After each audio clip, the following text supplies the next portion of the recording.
Hi friends, எல்லாருக்கும் வணக்கம். நான் தான் உங்கள் அனிதா ஜெகன்குமார், விவசாயி மகள் சேனல்லேருந்து.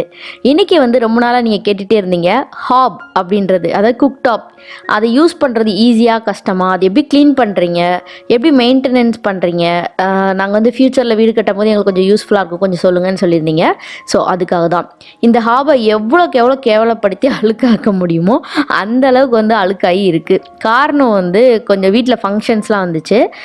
அந்த ஃபங்க்ஷன் அப்போது தெரியும் இல்லையா, நிறைய டிஷ்ஷஸ் செய்வோம். ஹரிபரியில் எதுவுமே துடைக்க முடியாது. வேலையெல்லாம் முடிச்சுட்டு போய் படுத்துருவோம். இதெல்லாம் க்ளீன் பண்ணுறதுக்கு முடியல. சரி, ஓகே, இதை வச்சே நம்ம வீடியோ பண்ணோன்னா உங்களுக்கெல்லாம் கொஞ்சம் யூஸ்ஃபுல்லாக இருக்குன்றதுக்காக தான் இன்றைக்கி அதை பண்ணிகிட்ருக்கேன். ஃபஸ்ட்டு எல்லா கேஸில் இருக்கிற மாதிரியே தான் மேலே இருக்க எல்லாத்தையுமே தனித்தனியாக கழட்டி எடுத்துகிட்டு இந்த மாதிரி 2 ஸ்க்ரூ கொடுத்து பிளேட்டை லாக் பண்ணியிருப்பாங்க இந்த ஹாபில். ஆக்சுவலாக இதோட ஃபஸ்ட்டு என்ன மாடல்னால் ஃபேபர் மேக்ஸஸ் அப்படின்ற மாடல் தான். இது ஒரு பர்னர் பெருசாகவும் மிச்சம் 2 நார்மல் மீடியம் சைஸ்லேயே இருக்கும். இதோட இன்னும் போக போக இதோட டீட்டெயில்ஸ்லாம் நான் உங்களுக்கு வீடியோவில் சொல்லிக்கிட்டே வரேன். இந்த பிளேட்டை கலட்டி எடுத்த உடனே பார்த்திங்கன்னா உள்ளே நம்ம சிந்துற பால், தண்ணியோ இல்லை பருப்பு எதுவுமே உள்ளே போகக்கூடாதுன்னு ஒரு சின்ன கேஸ்கட் மாதிரி கொடுத்துருப்பாங்க. அதுக்கப்புறம் ஒரு பிளேட் கொடுத்துருப்பாங்க. ஸோ அது எல்லாத்தையுமே ரிமூவ் பண்ணி எடுத்துடலாம். இதே மாதிரி தான் மிச்சம் 3க்கு இருக்கிற எல்லா பர்னருக்குமே சேம் ப்ரொசீஜர் தான். நம்ம கலட்டி எடுத்துடலாம். இது வீடு பால் காய்ச்சினதுக்கு என் ஹஸ்பண்டோட ஃப்ரெண்ட்ஸ் எல்லாம் சேர்ந்து கிஃப்ட் பண்ணியிருந்தாங்க. அதனால் இதை பார்த்து வாங்க முடியல எங்களால். ஸோ 2 பர்னர் குட்டியாகவும் 1 பர்னர் பெருசாகவும் இருக்குது. இதில் ஒரே ஒரு அட்வான்டேஜ் என்னென்னா கேஸ் 2 மந்த்ஸ் வரைக்கும் நம்ம எவ்வளோ சமைச்சாலுமே வரும். ஸோ அதுதான் இதில் இருக்க பெரிய அட்வான்டேஜு. அதுக்கப்புறமா எல்லாத்தையுமே நார்மல் விம் லிக்விடோ இல்லை என்ன லிக்விட் இருக்கோ அதை போட்டு நல்லா தண்ணியில் இந்த மாதிரி ஊற வச்சிடலாம். அதுக்கப்புறமா சைட் பை சைடாக நம்ம இது ஊறிட்டு இருக்க நேரத்தில் நம்ம ஹாபை க்ளீன் பண்ணிடலாம்.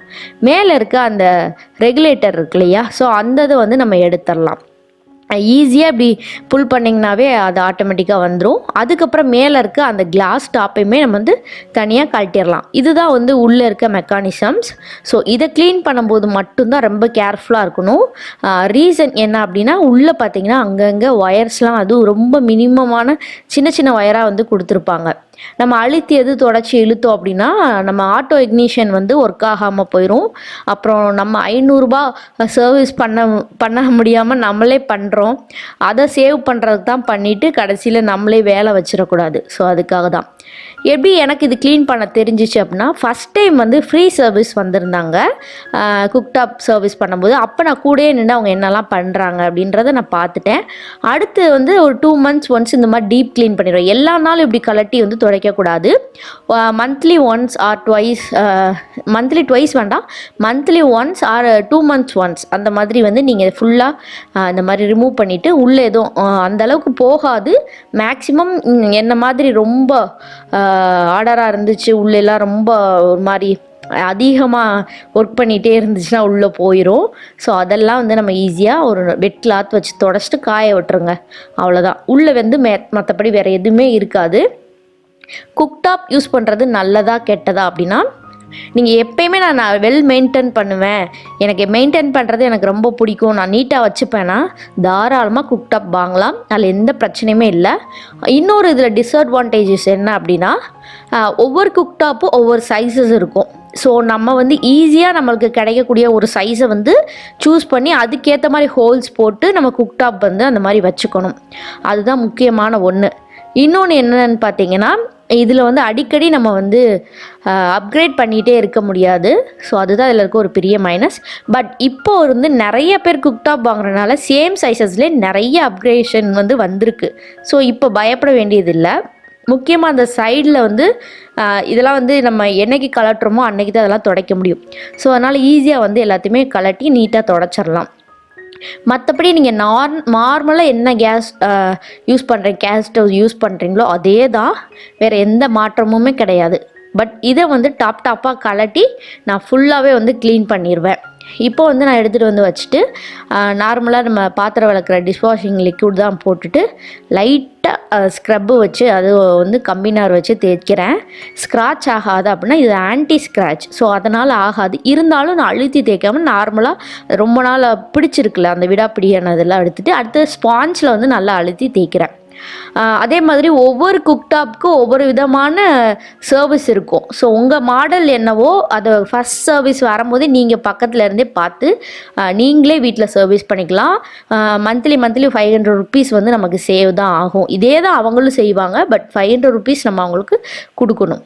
ஸோ இதுதான் வீட்டில் இருக்க ஒவ்வொரு கேர்ள்ஸுமே ஒரு மெக்கானிசத்தோட தான் மைண்டு இருக்கும். கண்டிப்பாக அதை வந்து நீங்கள் ஒத்துக்கிட்டு தான் ஆகணும்.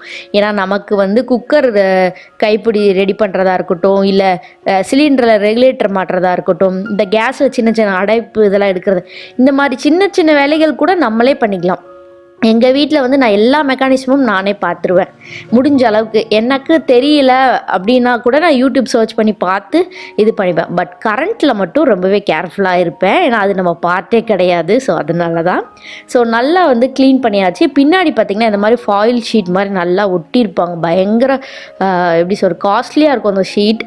ஸோ அதுதான் வந்து ஹீட்டை வந்து மேலே கிளாஸ் டாப்க்கு வந்து வரவிடாமல் தடுக்கிறது. ஸோ அதனால் அதையுமே நல்லா க்ளீன் பண்ணிவிட்டு நல்லா வந்து ட்ரை பண்ணிடுங்க. எப்படின்னா ஒரு மேட், இந்த மாதிரி மேட்டை விரித்து அதில் வச்சிட்டிங்கன்னா எல்லா வாட்டரும் அந்த மேட்டில் வந்து இறங்கிரும். அதுக்குள்ளேயே வந்து நம்ம அந்த கழட்டி வச்சுருக்க அந்த பிளேட்ஸு, அப்புறம் வந்து அந்த பர்னர்ஸ் இது எல்லாத்தையுமே பண்ணிடலாம். பர்னரை வந்து நீங்கள் தண்ணியில் ஊற வைக்கக்கூடாது, ஏன்னா அது வந்து சைஸ் மாறும். சில சமயம் என்ன ஆகுனா ரொம்ப நேரம் ஊறிச்சு அப்படின்னா ஹோல்ஸ்குள்ளேலாம் வந்து தண்ணி போயிட்டு அவங்க சொன்னது அதுதான், ரொம்ப நேரம் பர்னர் உள்ளே இருந்துச்சுன்னா சைஸ் மாறுங்க. சைஸ் மீன்ஸ் எப்படி சொல்கிறது, ஒரு பக்கம் தூக்கி இறக்கி அந்த மாதிரி நெளியறதுக்கு வாய்ப்பு இருக்குது அப்படின்னு சொன்னாங்க. ஸோ நான் அதை ஊற வைக்கல, நான் நார்மலாக தேய்ச்சி மட்டும் கழுவி வச்சிட்டேன், அவ்வளோதான். மற்றபடி எல்லாத்தையுமே எடுத்து சேம் எப்படி கலட்டணுமோ அப்படியே ஃபிட் பண்ணிடலாம். இது ஃபிட் பண்ணும்போது கரெக்டாக அந்த 3 ரெகுலேட்டர் இருக்கு இல்லையா, ஸோ அந்த ஃப்ளேம் அட்ஜஸ்ட்மெண்ட் இருக்கு இல்லையா, அதில் வந்து கரெக்டாக ஃபிட் பண்ணி வைக்கிற மாதிரி வச்சுட்டு நம்ம கரெக்டாக அட்ஜஸ்ட் பண்ணிக்கிறோம். ஸோ இவ்வளோ தான்.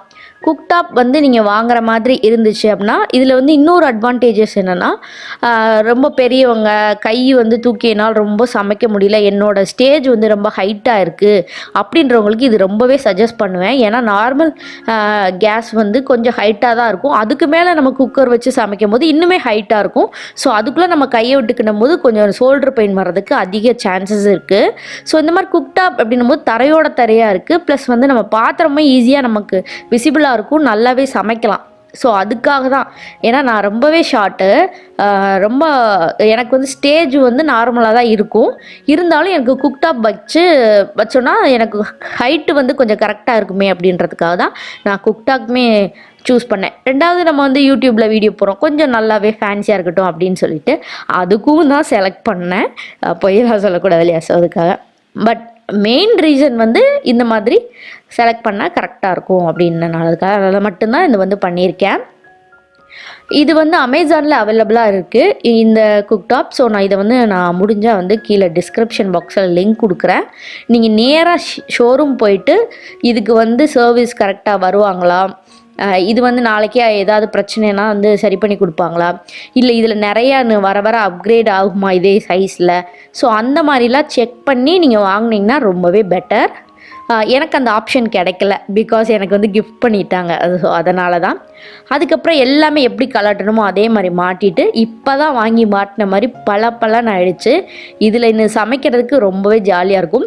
பட் அட் சேம் டைம் நாம் சமைக்கும் போது ஏதாவது சிந்துச்சுன்னா நான் தொடச்சிருவேன். இன்னொன்று வந்து நம்ம கேஸ் ஸ்டவோவில் நம்ம கிச்சனையோ வேறு யார்ட்டையாவது கொஞ்ச நேரத்துக்கு ஹேண்ட் ஓவர் பண்ணால் அந்த மாதிரி நிலமையில தான் இருக்கும். ஸோ அதுதான் ரீசன், வேற ஒன்றும் இல்லை. கண்டிப்பாக இந்த வீடியோ உங்களுக்கு ஏதாவது ஒரு வகையிலையாவது யூஸ்ஃபுல்லாக இருந்திருக்கும்னு நினைக்கிறேன். இன்னும் உங்களுக்கு ஏதாவது டீட்டெயில்ஸ் வேணுன்னா மறக்காமல் கமெண்ட் பண்ணுங்கள், கண்டிப்பாக நான் ரிப்ளை பண்ணுறேன். Thank you so much. Thank you for வாட்சிங்.